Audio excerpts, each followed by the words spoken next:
Hi everyone. Today I'm going to be running a video on how to run an import. I am within my account and I have my spreadsheet set up that I am looking to import. This is just a sample file with various either standard fields, which are seen in gray, as well as the custom fields, which are in yellow.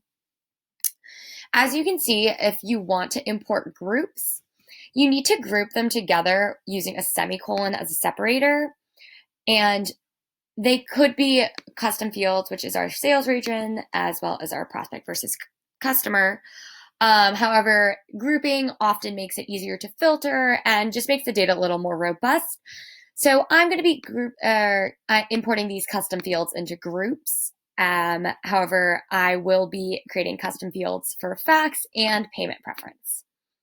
So some key notes to make are using a unique ID for running the import is going to let you import back over that data in the future. So if I ever wanted to add a new column called notes or had any other additional data that I wanted to mass update, it's important to have those custom IDs because Map My Customers isn't going to search a company by Chipotle or BlackRock.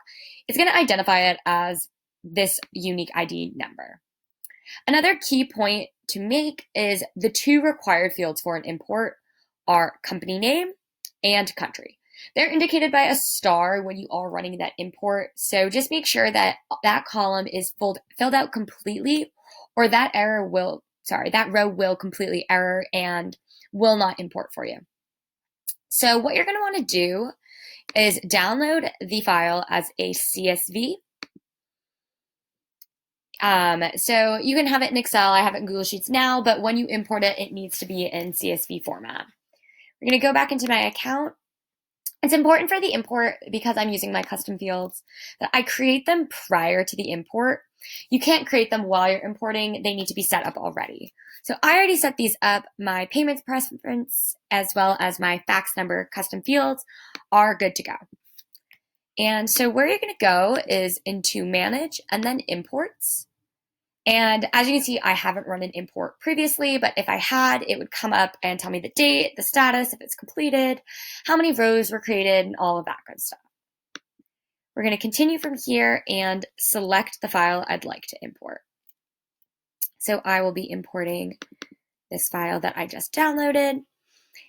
I'm importing companies. It's important to distinguish and make sure you're aware of if you are doing companies, peoples, or deals. And so I'm doing the company, so I'm going to select that. And then down here, you're going to select Add Companies, and I do not have a unique ID. Add Companies, and I will assign you a unique ID. Because I chose to import with that unique ID, just in case I wanted to edit back over in the future, I'm going to select that option. So from here, it's just kind of the field mapping. You're going to determine which field matches up with which. So for me, that company number unique ID was my unique ID. I don't have a row or anything in my record where I want to map out the unique ID. Oftentimes, if people are using something such as an account number, they still want that within the record, and you can create a custom field for that, but I have not. So I'm going to skip that first option. Company name, it tries its best to pair them. As you can see, street, city, city, but sometimes it will miss them. So you want to just go through and make sure it did it as well as possible. Make sure everything was paired up appropriately and how we want it. So because it didn't find fax, I'm going to scroll down, and all my custom fields are distinguished by this line. They fall under that different group. Sales region, we had in groups. Here's that. East Coast, it tells you what it's going to say in that column. Payment preference, and then I also had that one grouped, so we're going to skip those two. So what I'm going to do from here is just hit finish, and it's going to bring me back to the home screen. So it might not show you anything right away. You might be like, is it running? And that's where you can get back into the imports page and see that it is still running. I have a total of 10 rows. The date, what type it was, so those companies. But if you come into the map, you can see that things have started populating.